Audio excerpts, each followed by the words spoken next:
back to another episode of Collector's Quest. I'm Tyler here with Johnny. Johnny, what's going on?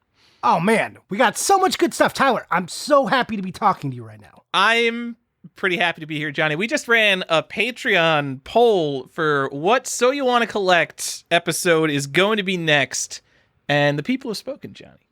They sure have. And we ignored them. Oh, no, we're not going to just roll with it, and okay, there's no joke to be had. That's fine. We wanted to talk about... I didn't know you wanted... You were going to put this on our Patreons like they picked this? Upbeat, but also semi-straight. But we're just going to... It's all for giggles and laughs. It's for the S&G? You know the S&G, right? Shits and giggles. I get That's it. Yeah, I get it. There. I thought you said XPG. I don't know. No, XPG. We'll get to an XPG later. Johnny, for some reason, we're going to talk about the R-Zone. Yes, and I guess we just saying this is the April Fool's episode? Yeah. You weren't even going to attempt to make the episode and then be like, we're just fucking with you. Well, I mean, it's going to be real data. Like the Flush with Plush episode is an April Fool's episode that we did. But it's a real episode. No, it wasn't. You hyped that episode for 2 years. And I don't even remember what games we talked about. We talked about lots of games, but we did it as an April Fool's episode.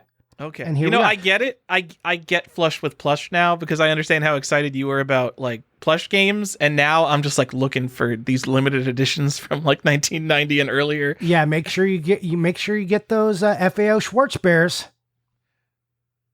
I don't remember what you're talking about even. What are you talking about? The bear that comes with oh my god. You don't even know what you're talking about. I can't remember the game that it comes with. Yeah, it's FAO Schwartz.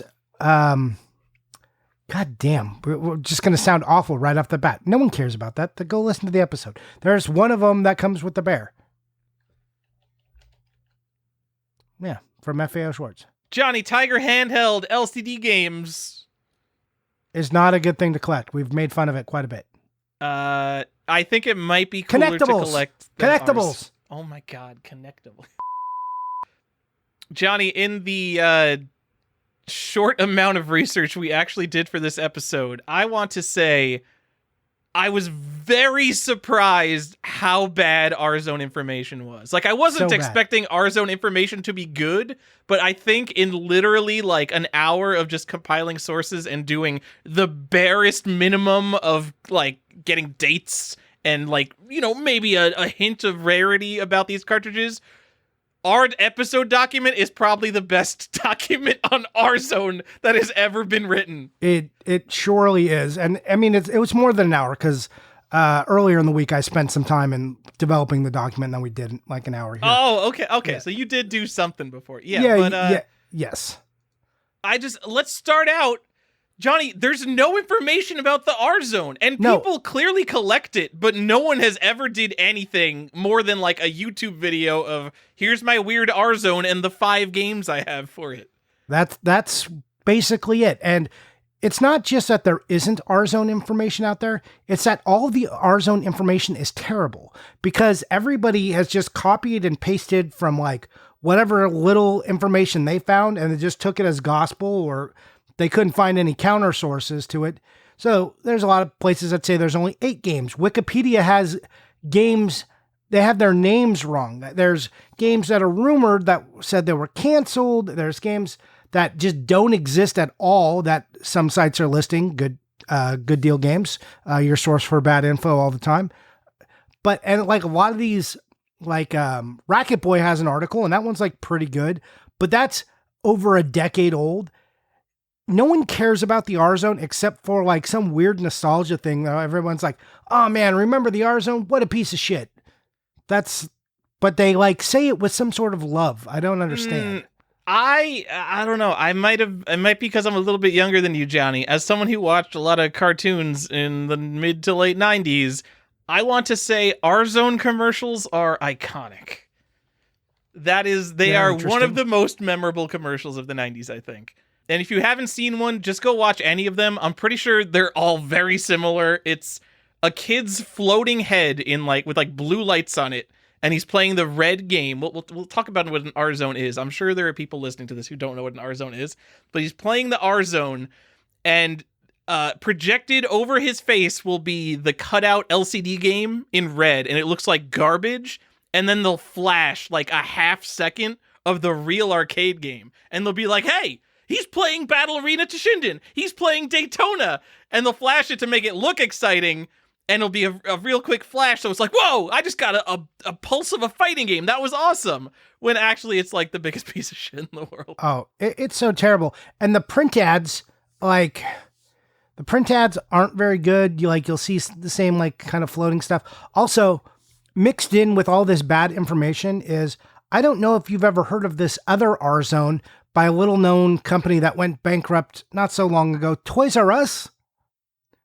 So I don't know if you've ever heard of that. Their R-Zone where they put video game stuff versus this R-Zone, which you could probably buy in the R-Zone, but they are not related at all, except that it's just bad information, bad marketing, just, oh man, the R-Zone is so bad. The R-Zone is so bad. Well, like, should we tell people what the R-Zone is? I guess we should tell people what the R-Zone is, Johnny. Okay. I'm going to say the R-Zone is a console that could not figure out its identity, that only had like 27 games. It was a response to the Virtual Boy. It was because a product that was made to confuse parents about the Virtual Boy. Yes, or trick kids, maybe. I think Tiger, it's made by Tiger Electronics. I think Tiger saw this and they said, we have something we could do really quick and latch onto an idea of. And then they made the R-Zone because literally the Virtual Boy came out and nobody knew that the Virtual Boy sucked. Clearly Tiger Electronics didn't, because they based their whole color scheme, look, and identity around this thing. People say, oh, it's kind of loosely bad. It wasn't competing with it. Bullshit. It wasn't competing because it couldn't. Like, if you can't compete with the Virtual Boy, wow, you've really failed. But also, this thing was just like, definitely just latched onto the idea of it, thought it was going to be Nintendo's next big thing, and they were like, hoping to get that money. Like, parents walk in and are like, I'm not paying $100 or $150, $200 for a Virtual Boy. Oh, this thing's $30? It's red and black, and it also gives my kids migraines. They'll love it. To be fair, their previous business model of making little handheld things to compete with the Game Boy with just complete garbage compared to like spending a little bit more to get a Game Boy and like one game versus a stack of shitty handhelds.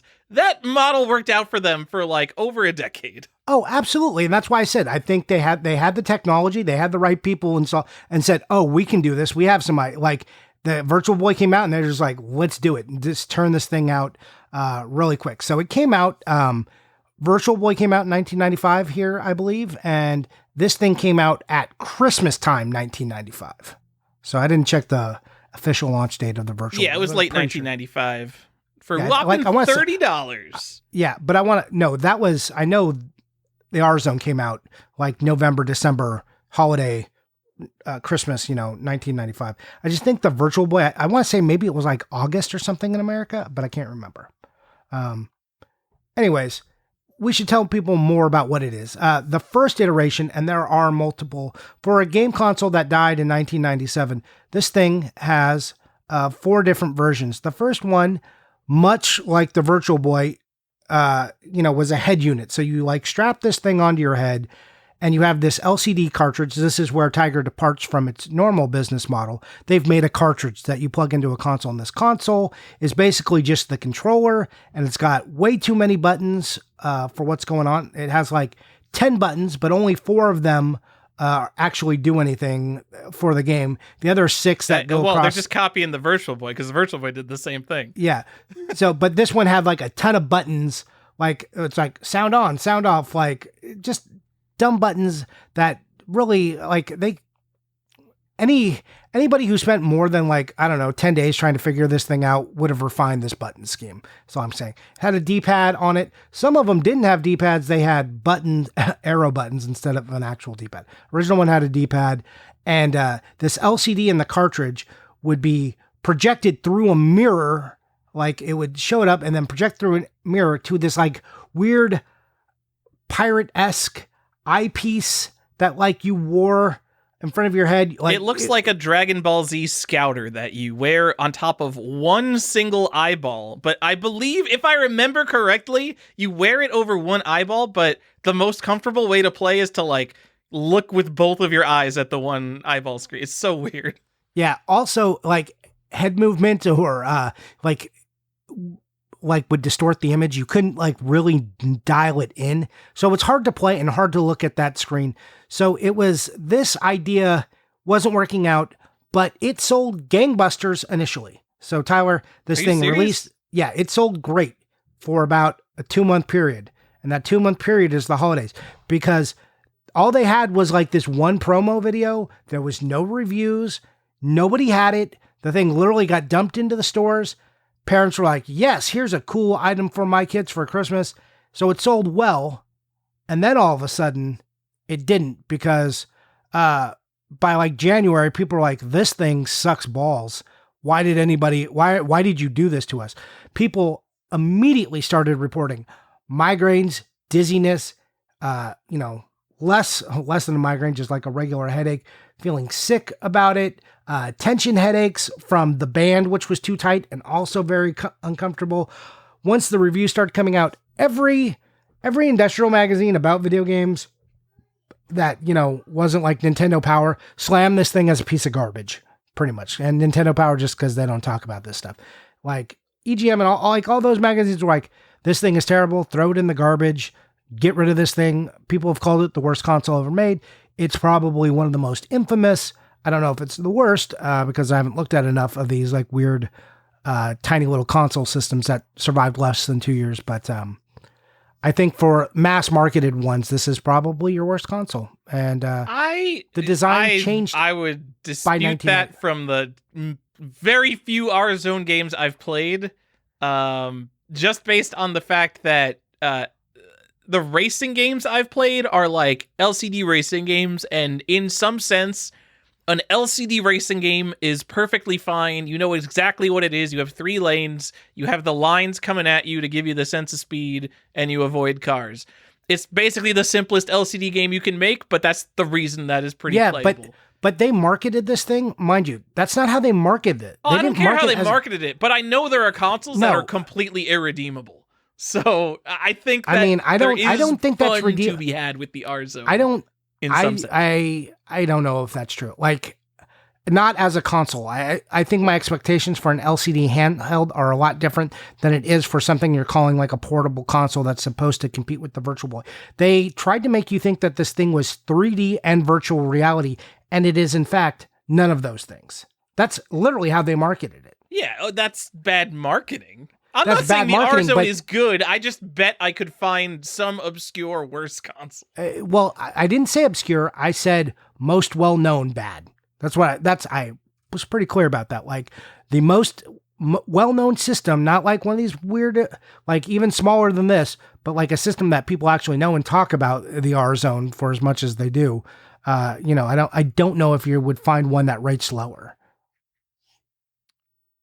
All right, I need to I don't know. Like, I've never played an Adventure Vision, Johnny. Is an Adventure Vision? There's 4 Adventure Vision games. I've never heard of an Adventure Vision. Oh my god! And that's something that those Digipress people would think is so cool, and you don't even know what it is. Okay, yeah.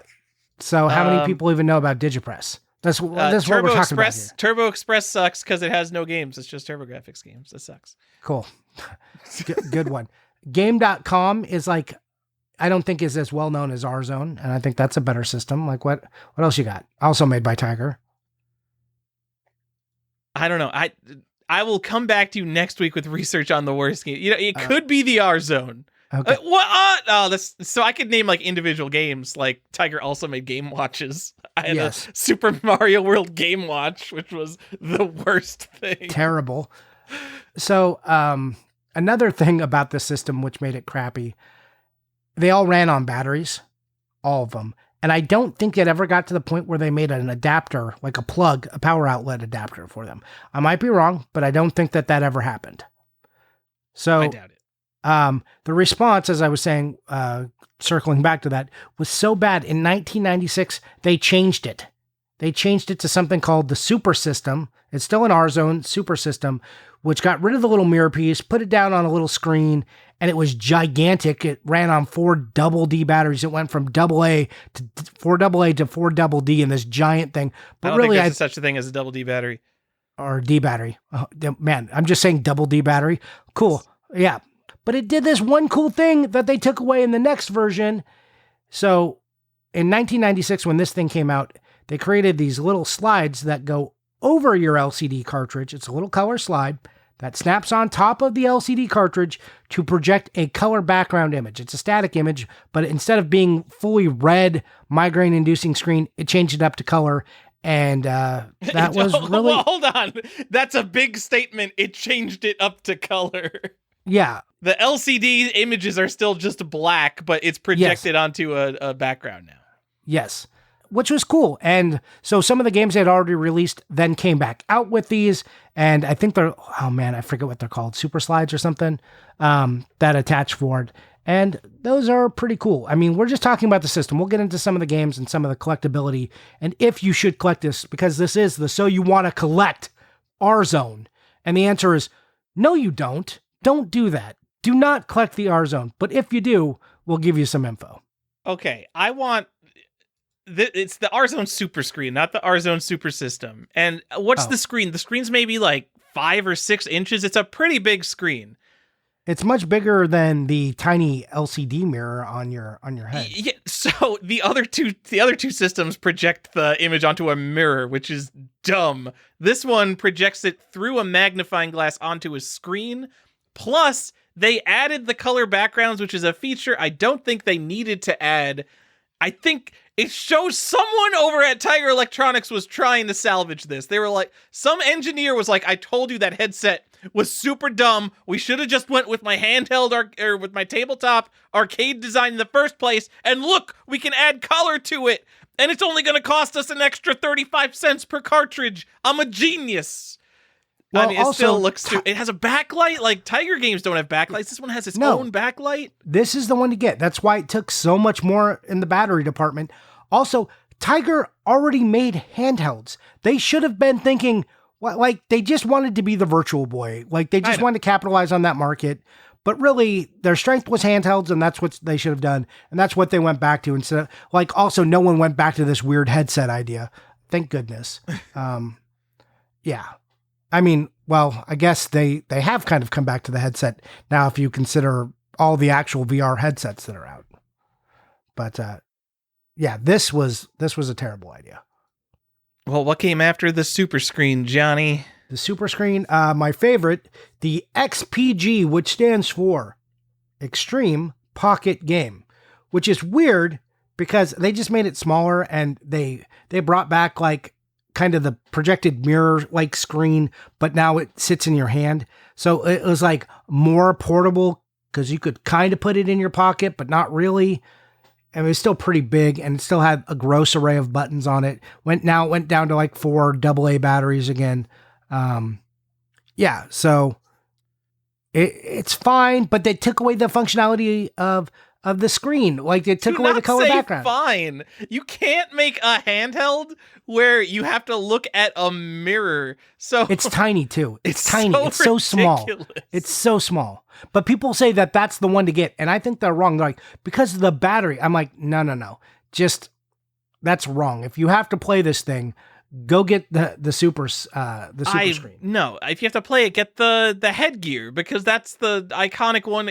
When you say, "Oh, I played an R-Zone," people are imagining you in a stupid headset. I get that, but I'm saying if you actually want to play a game and not die, go get the super screen. Do you want to play a game? Yeah. Also, the super screen came in boxes in Europe, so you could get a boxed one rather than this awful like that super sharp blister packaging that everybody like hates and actually is responsible for a certain amount of deaths each year. Yeah, don't. Okay, so that I'm with you there. So the super screen, the boxed one that came out in Europe is probably the nicest R-Zone thing you can get. Yeah, absolutely, and it comes. I think it was packaged with Battle Arena to Shinden. And that's like the other thing about this. So a lot of the games for this system were packaged with actual R Zone. So it wasn't just like, here's the one console you buy. Like any one of the, like half the games that they released with, which is questionable, and we'll get into why that's questionable in a minute, but they just bundled with the headset and we're like, you could get this one. And even with the XPGA or the XPG, they did the same thing. They just started bundling games with it and like putting art for the game, because throwing up a big licensed piece of art for Star Wars or many of the other licensed titles that this system had, I think helped sell a lot better than, otherwise would have, with just relying on the R Zone name to carry it. I think every single game is licensed except Indy 500, Indianapolis 500. I'm sure they didn't actually license from NASCAR. I'm not sure. Area 51's probably licensed. Well, Mask of Zorro is based on probably a public domain property. No, Mask of Zorro is, I think, the Antonio Banderas movie. Oh my God. Of the time. Okay, so football is like the one unlicensed game, and Indy 500? Yeah, but I think isn't Indy 500 a game? Because they did have a license with Sega, but Indy 500 may not. So what happened was Hasbro bought Tiger, which was a subsidiary of Hasbro at the time. I don't know if it still is, but they bought out Texas Instruments and like the licenses they held, and then got in on some of that Sega action, because Sega gave their license to anyone because they were always trying to make a buck in the 90s. So they have like a bunch of big name licensed titles. But before we get to that, can I ask you to tell me, because there was 4 different versions we talked about, before we get into all the licensed games, can you tell me what the last version is? Because it's actually the rarest and the coolest one. I'm remembering we had a mini R Zone So You Want to Collect where we brought this up. This is not the first time. The R Zone Data Zone is coming up on Get in the Zone. Quest. That's AutoZone. Sorry. It is a handheld organizer with an R Zone built into it. Now, Johnny, I want to make sure no one misunderstands here. This also comes in a cardboard box, by the way. Yeah. This is not an R Zone that doubles as a handheld organizer. And by handheld organizer, if you're like under 20 years old, a little foldy electronic thing. It's got a little rubber chiclet keyboard and literally 2 lines of an LCD screen, and you use it to put in like your contacts and memos and use it as a calculator, things like that. I genuinely used one of these as a kid. I had my contacts in a handheld electronic organizer. I thought it was the coolest thing ever. So it is one of those, like just the whole unit, and then to the side, like not centered at all, on the left side of the unit, there's an R Zone screen. And this one, no red, no bullshit, no nothing. It's just a backlight behind the cartridge. So you are literally playing R Zone on the 1-inch R Zone cartridge. Oh, it's the coolest thing. It, like, by far, it's the R Zone thing to have. I love it. It is. It's also rare and hard to find. I've never seen one for sale. The prices are whatever they are. And there's a variety, like I think there's 2 varieties of packaging that this thing came in. But yeah, it's just a PDA, and good luck finding one. And there are R Zone people out there collecting, but I would say of the consoles, this is the most collectible by far. And then I would say the Super Screen is next. But yeah, people like the XPG. I don't know why, but like I'm guessing the XPG has bright red lights. It might be the easiest to play. Maybe. But coolest, this is the coolest by far. Like not even close. Oh yeah. Runaway. Like if I found one of these for like a reasonable price, I'd buy it and just like put it in my game room, because like how cool is that? I mean, it's so dumb. It's dumb, but comes back around. That wasn't even last. You would think that's last. The Data Zone was 97? Yep.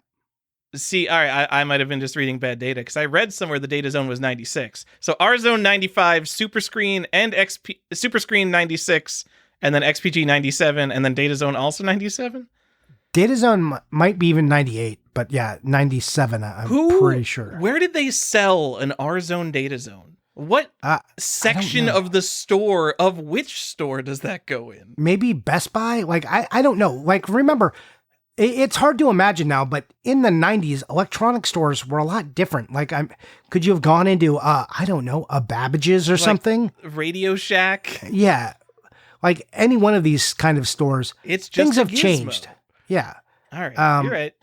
So, I mean, it's a lot different now. Like at one Best Buy point, used Best to Buy, have neat electronic gizmos, and now it's just like, yeah, everything's a screen. I could do everything on my phone. Who cares? yeah, I mean, once upon a time, Best Buy didn't sell washers and dryers and ovens. That was like a little zone, like a little area. Now they're just like, yeah, we sell home stuff because we got to sell something.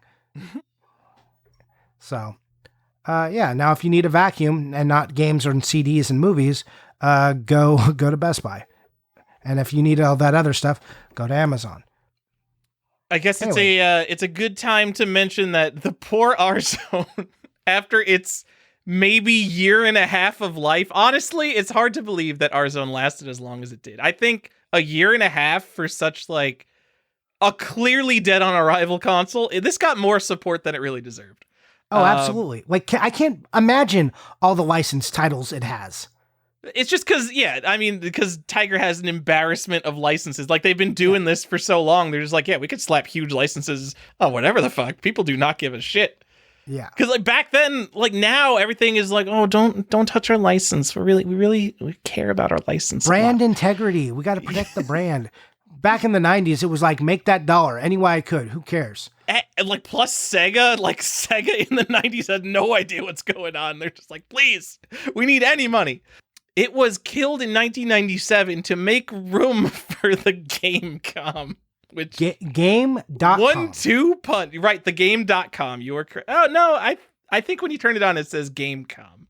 Does it? But Yes. like, how like this is the Warzone is super 90s, like early mid 90s, and the Gamecom is just the most late 90s, early 2000 idea ever. Like calling it .com, they're like, hey kids, heard of that internet.com?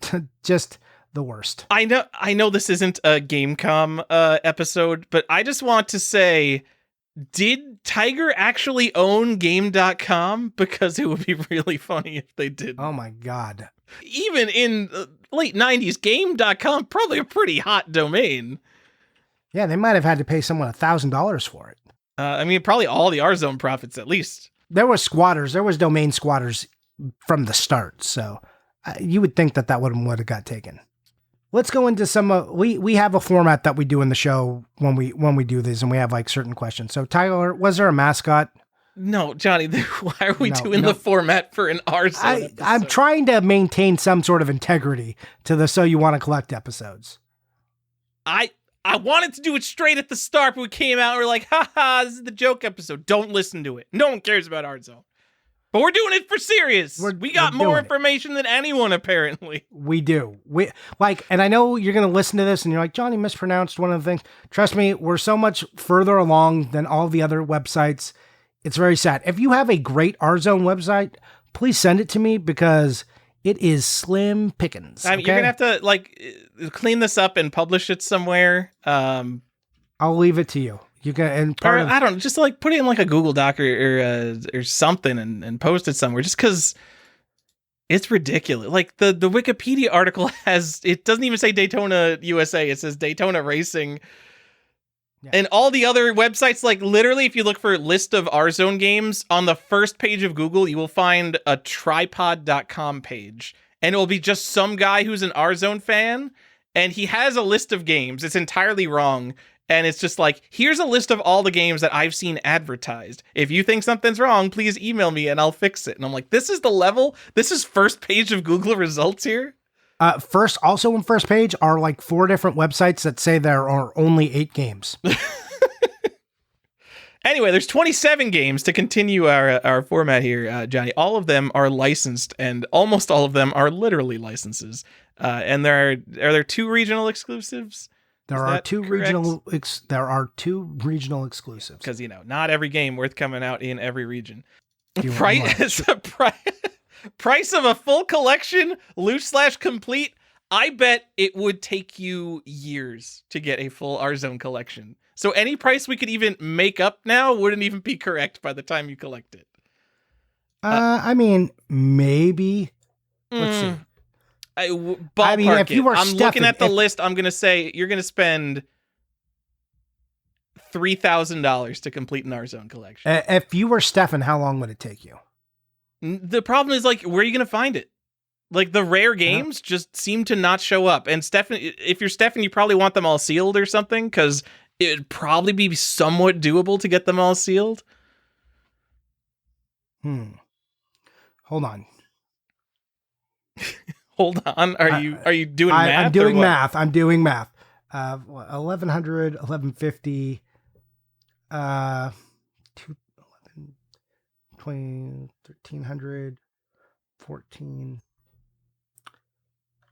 about 1700, say, depending on how much these ones cost, which are all hard to find. Yeah, I think between 2,000 and 3,000 is not far off on your estimate.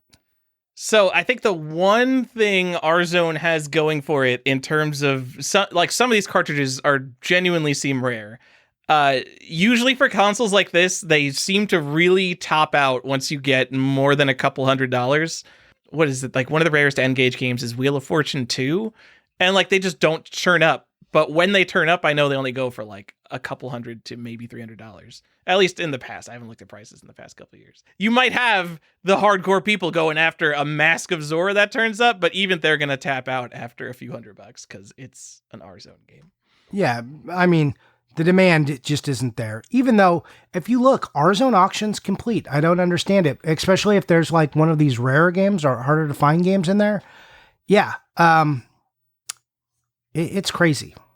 It's crazy that as many people out there know about Warzone and also buy Warzone games. I think there's plenty of people like me who just have an Warzone and some games, because like the common games are really cheap. And just, they'll buy like Daytona and whatever, or they just want Panzer Dragoon because it's like the coolest licensed game. But there are clearly people that are bidding a couple $100 for some lots that have like the one cool game. So there's we'll just mention it now. There's a lot going for like $130 right now with a bunch of junk. It's got like a headgear and some games, but it has Road Rash 3 and it's the only Road Rash 3 on eBay. There's none in solds. It's definitely one of the rarer games. And I know that the top two bidders only want that Road Rash 3, so they're going to fight over it. If you find any forum posts too, people will mention Road Rash 3. They'll also mention Independence Day as games they don't find. But I think our most expensive rare game is Mask of Zorro, which came out in 1998. So, which is weird because it died in 1997, but this is Europe we're talking about, so it may have lived a little longer there. But we don't know because there's no good information for how long it lasts. I know Mask of Zorro is 1998 because that's the copyright date on the cartridge. There's not even a list of dates on which aren't that hard to find, but there's no dates for like when the game's released or anything at all anywhere. It just doesn't exist. So we found some on the carts that we're going by. But anyways, Mask of Zorro, 1998. It was a UK exclusive, and it was only a pack-in the UK, but it was sold individually in the Netherlands, as if that needed to be that complicated. So I can see that going for some money. It just doesn't turn up very often. So I don't have a solid price on that. But games like Panzer Dragoon, which goes for at least $250 to like $100 to $250, and that wasn't a sealed one. Even though there's a lot right now with one available for $500, that one sold for over $250 before. So that's like one of the big ones. VR Troopers is another one of so most expensive games.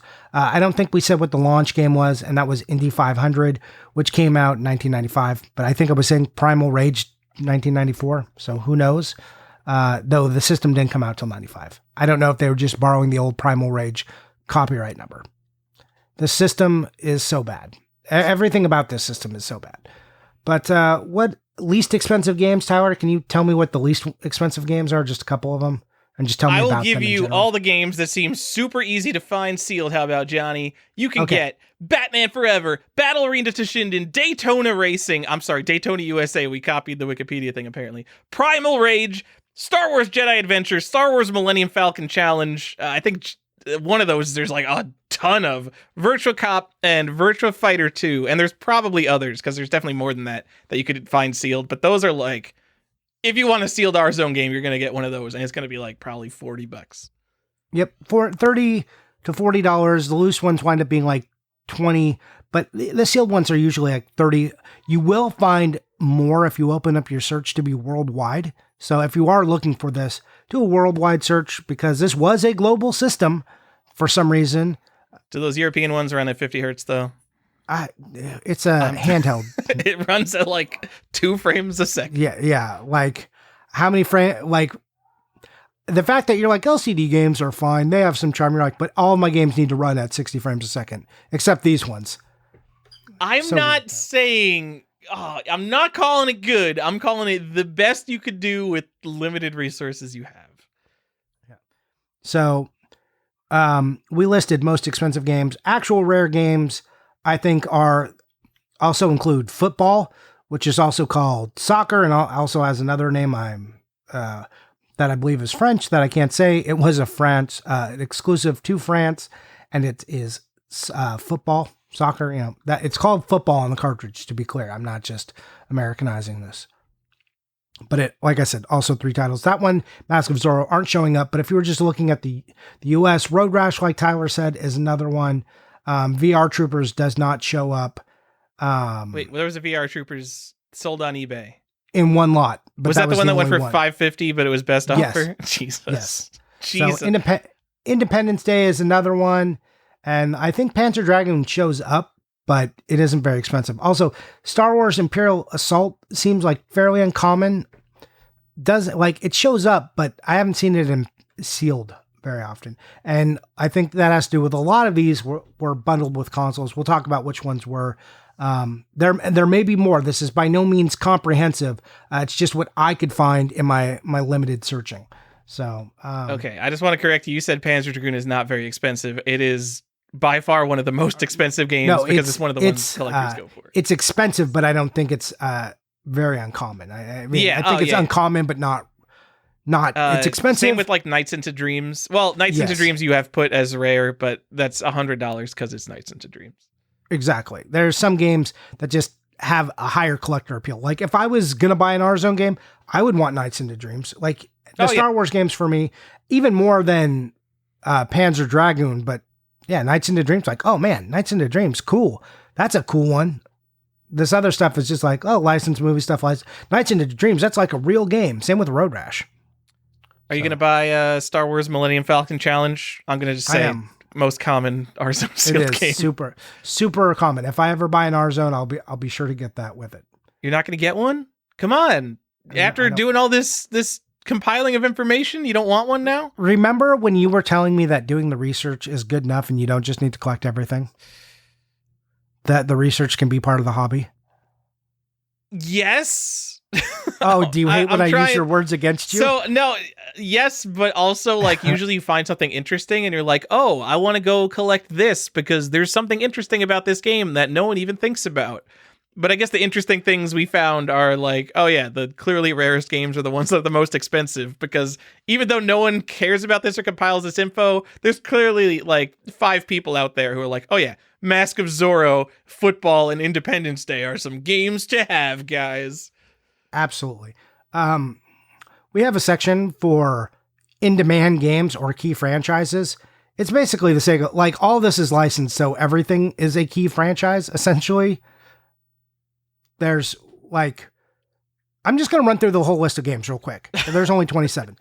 Apollo 13, Area 51, Batman and Robin, Batman Forever, Battle Arena Toshinden, Daytona USA, Football, Independence Day, Indy 500, Judge Dredd, The Lost World Jurassic Park, Mask of Zorro, Men in Black, Mortal Kombat 3, Mortal Kombat Trilogy, Nights into Dreams, Panzer Dragoon, Primal Rage, Road Rash 3, Star Wars Imperial Assault, Jedi Adventure, Millennium Falcon Challenge, and Star Wars Rebel Forces, Virtua Cop, Virtua Fighter 2, and VR Troopers When Worlds Collide. What the fuck is the difference between Virtua Fighter and Virtua Fighter 2? What, on an R-Zone, what is the difference between Mortal Kombat 3 and Mortal Kombat Trilogy?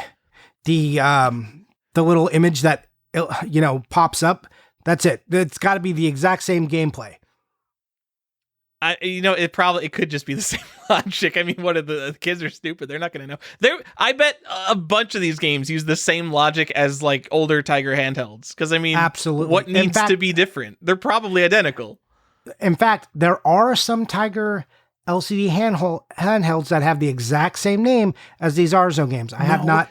They ported the dedicated console to a cartridge? That's like amazing technology, Johnny. Wow. I don't know if they did that or not because there's not a lot of gameplay footage for me to check. I tried to look that up. Just like, to be clear, if you wanted to get a picture of every Arzone cartridge, there isn't a website that would show you all of them. I think you could probably find all. There is. And I'll just tell people the VGcollectorguide.com/tiger-r-zone.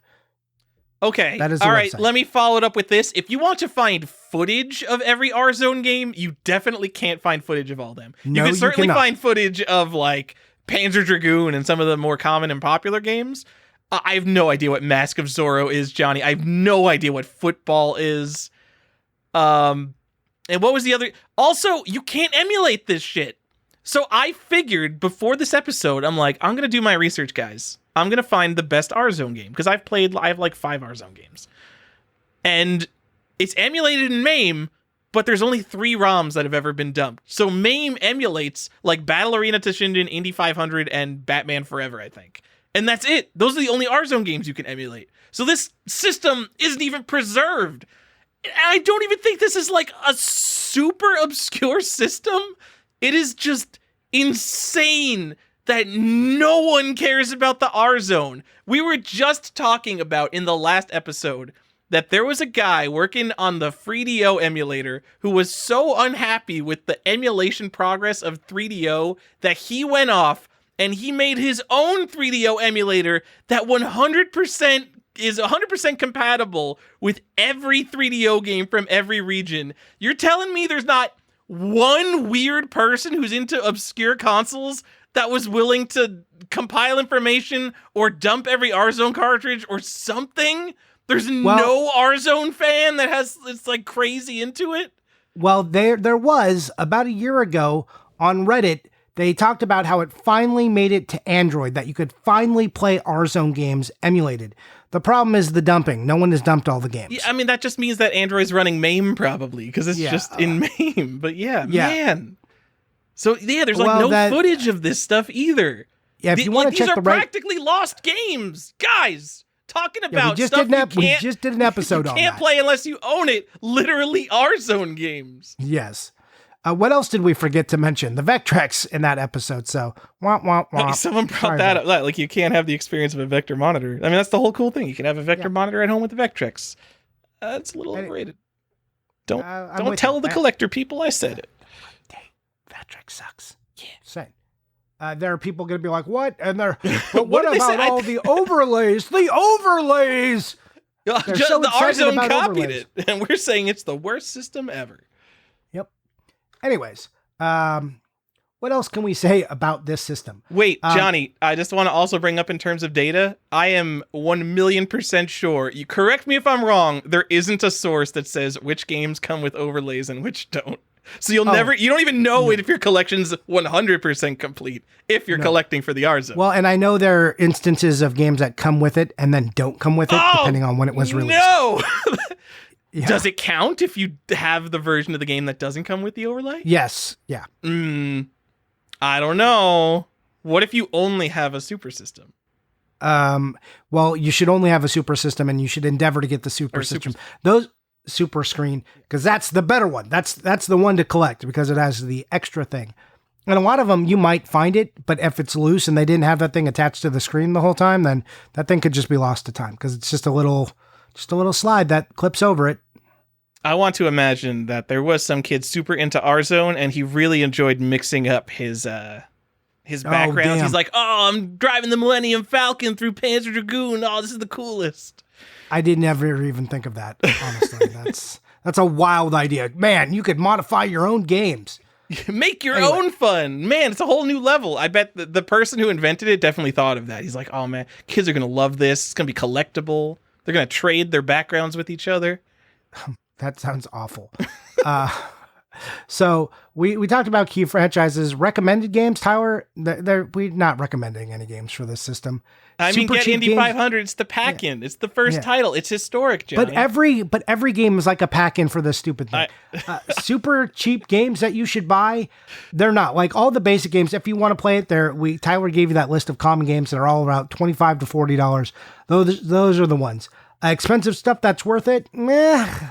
Whatever. If you're in the R zone, there's nothing. There's no game that's like that one's awesome. These other ones are dog shit, but this one, no. I just find the one you like and play that one and enjoy your weird LCD experience.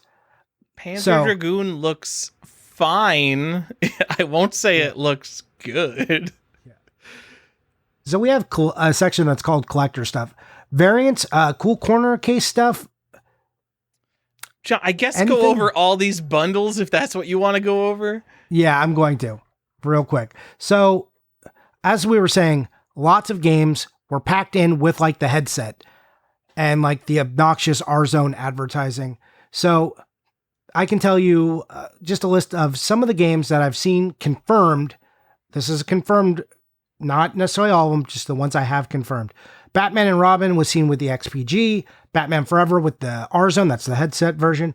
Battle Arena Shinden with the Super Screen, at least in Europe, came in a box, but also here in that obnoxious plastic. Independence Day came with the R-Zone. I'm sorry, Indy 500, considered to be the release title, came with the R-Zone. Mortal Kombat 3, R-Zone. Nights into Dreams with the R-Zone. Star Wars Jedi Adventure with the XPG. Star Wars The Millennium Falcon Challenge with the R-Zone. Virtua Fighter with the R-Zone. And VR Troopers When Worlds Collide with the R-Zone. Here's another thing. So when all this was happening, when the systems were like scrapped, when the headset system was scrapped for the Super Screen, they still sold at the exact same time. They were still being sold together. Just because they changed the design, they didn't say, get them all off the floor, don't sell those anymore. They just left what was remaining on the shelves. So it was still selling. It's crazy how much of a throw shit at the wall approach they had to designing the fundamental thing that makes their console a console, like what it is. Yes. And that caused some more confusion. And then when the XPG came out, the Extreme Pocket game, people thought that was like a better design, a better idea, and like smaller. But by that time, people were already over it, so it failed. Failed more. Yeah, because just continued its failure arc. 1996. What Game Boy Color game was out in 1990? The Game Boy Color, was that 1996 or 97? Yeah, I mean, also the PlayStation and the N64. Like, why would this be the thing you wanted to play? Oh man, Game Boy Color didn't come out till 98. All right, let's get a 1996 Game Boy game. Let's see what the R-Zone was up against. I mean, the R-Zone doesn't compete well against Atari games. That is very true, and that's coming from Johnny, and Johnny's an asshole and doesn't like Atari games for some reason. Yeah. Like, there is not an R-Zone game that's better than Pitfall. Well, I mean, the first Pitfall. The first cool. Pitfall. I like but Pitfall. I like Pitfall too, as well, but it's not what we're saying. Like, it can't compete against that. It can't compete against, like, Kaboom. There's just not there. The experience is so limited. Why does this thing have 4 buttons for such a limited? The Atari had 1 button and did a better job of being a video game than this thing did with 4 buttons and its 3D virtual reality graphics. And this thing has 4 unique Star Wars games on it. And I still don't want it. Pretty good system for a Star Wars collector. Maybe the highest percentage of a console library of Star Wars games? Yeah, absolutely. Especially in a dead zone for Star Wars. Like, there wasn't a lot going on in Star Wars. Like, the new toys had just come out, but there was no, like, movies, really. There was some hype about the special editions coming up, but there was not much going on in Star Wars world in 1995. Just so you guys know. Anyways, what else do we have on this? Variant stuff. We talked about the box system in Europe. Let's see. Were special editions a thing? No, because there was just lots of console editions, so you didn't really have special editions. Also, during this time frame, there wasn't really that.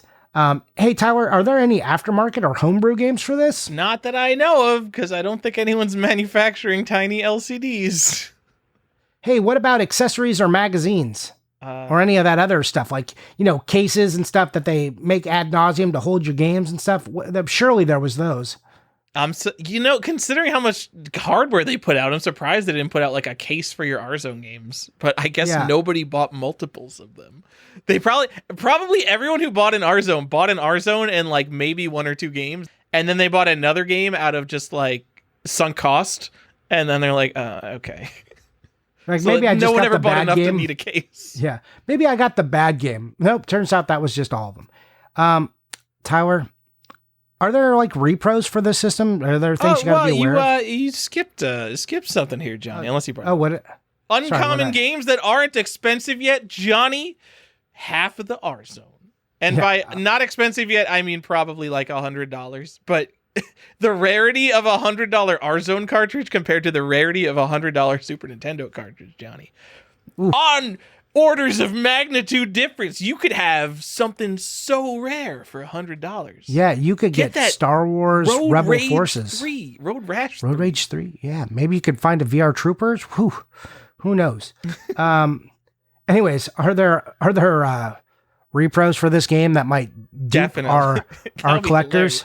It would be a service to video game preservation, genuinely a service to video game preservation if someone made repros for the Warzone. Absolutely. Like this is going to be the one time I'm like, please do this. Like, hey, limited run games, you hear this? Where's my Warzone games? I think Game & Watch Gallery that's definitely a worthwhile product. Most of the Game & Watch games I've played are from Game & Watch Gallery, and I think they've done like little re-releases and little mini games in some of their other games as well.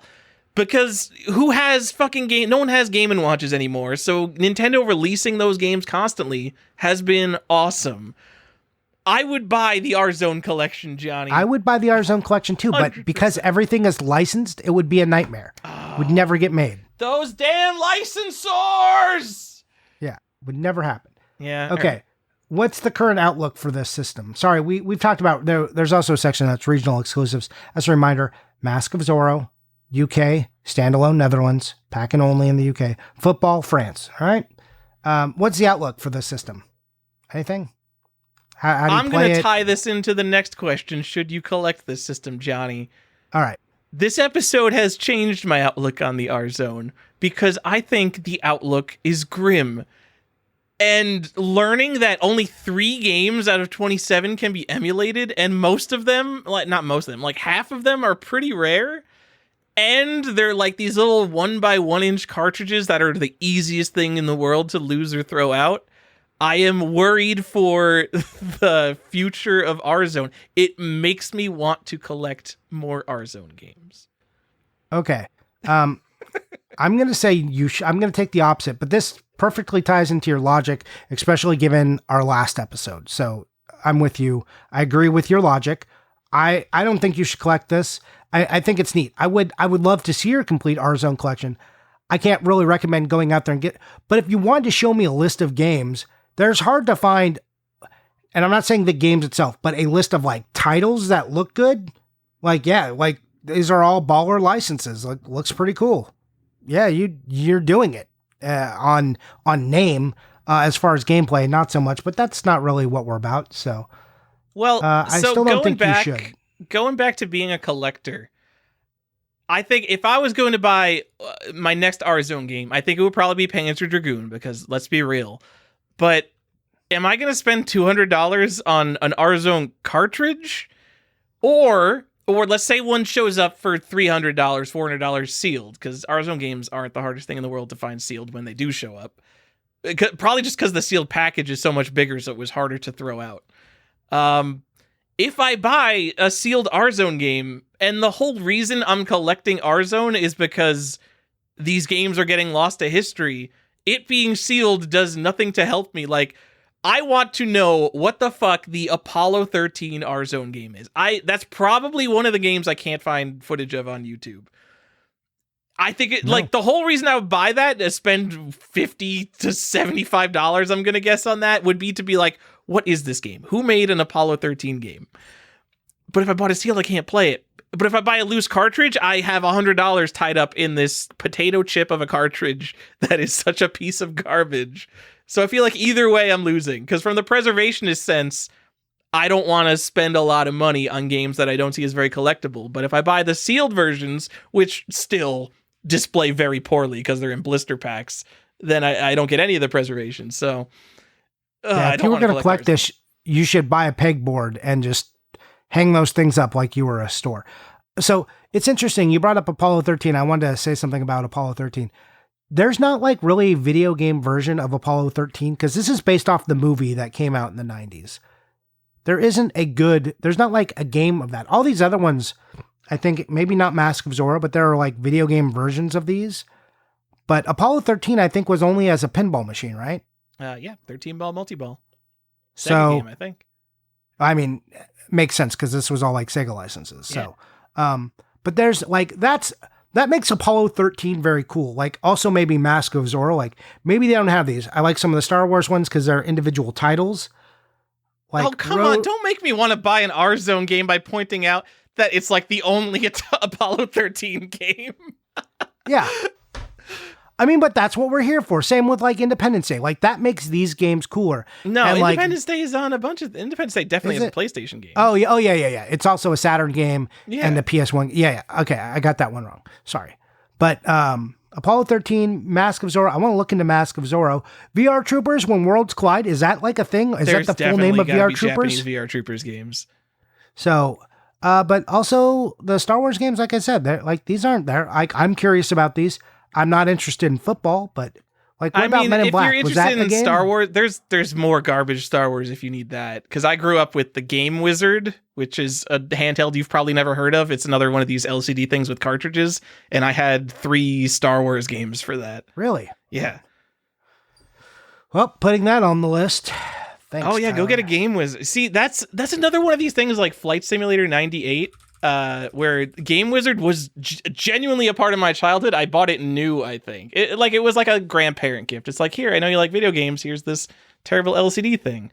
But because I'm a kid, like, I still played my Game Wizard, even though I knew it was a pile of shit. Yeah, look at this, Johnny. There's all 3 Star Wars games and the console, $15 free shipping. There's a day left. Now that I said that, and this has to go up April 1st, I think you have time, probably. Yeah, send me the link. Send me the link. Anyways, what else are we going to say about this system? Any other further recommendations? Any other stuff you want to throw at this? I am surprised how rare and interesting it is, and how this almost was a real episode in a sense. Also, we didn't also mention the hardware. Compared, like, the games are a bunch of, like, really rare games for the R-Zone. Hardware is garbage, except for, like, the Data Zone. You could just go get an R-Zone, and you could get a sealed R-Zone pretty easily, regardless of model. Yeah. It's the games that are really the hard part. Yeah, and the Super Screen goes for about $200, like $150 loose to $220 if you want it sealed, maybe even $250. That's the one I would buy, but yeah, the headset one. Yes, if you want the Instagram picture, buy the headset. If you want the full R-Zone experience that was the 90s commercial, get the headset. If you are actually interested in playing, Super Screen. I'm also surprised a little bit about this because I started digging into this and I was like, oh man, the information is so bad. How will I get enough scraps to like put an episode doc together for this? I think we got there. So if you're out there listening to this being like, man, this is really scattered. What happened? I promise there just wasn't a lot. I did want to talk about some of, before we go, the rumored games. So there was like, these sites have all their information bad. There are some games that were canceled, like AVP, Bugs Life, Godzilla, Sonic R was going to be on this thing.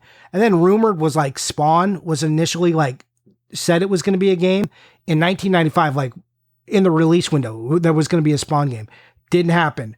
But Star Trek, and then also Waterworld and a NASCAR game, people said were canceled, but they were just rumored on some other sites. So go look at their list of like canceled games.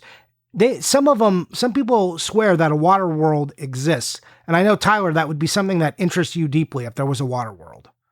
I mean, I am a pretty big fan of Waterworld. I do like I know. But I don't think so. I have not found any evidence, just people saying like, I'm pretty sure there's a Waterworld. And there's no list, even of the bad lists out there that I've checked, and I cross-checked all of them. That's it. I think the 27 we listed to you are it, and then that list I just ran through are the canceled or rumored versions. So just wanted to get that out there. I'm sure people are going to go back and take notes now that you said that, Johnny. Definitely. I hope they don't. We'll just ask me and I'll send you the list. All right. Anyways, I think that's it for this episode. I hope you found something to enjoy in here. That's it. We're not going to do buying or collecting. This is just a quick April Fool's episode for y'all. Not that it's a joke, but it's kind of a joke console. There's a joke in there. Find it yourself. Tyler, where can we find you? I'm Default Gen, Default GEN. I'm on the Video Game Sages, and I'm going to go post something to Instagram because I haven't posted in a long time. You've been absent. I know. All right. And I'm Johnny_Iucci, and you can find me on Instagram, or you can find me on our Discord, which you can join by becoming a patron for as little as $2 or as much as $6, but $4 is the sweet spot where you get extra content. Anyways, if you want to join, it's it's patreon.com/collectorsquest. Find it. Great bunch of people. But that's it for the episode. We're out of here. Have a nice day, night, week, whatever you're doing. Bye!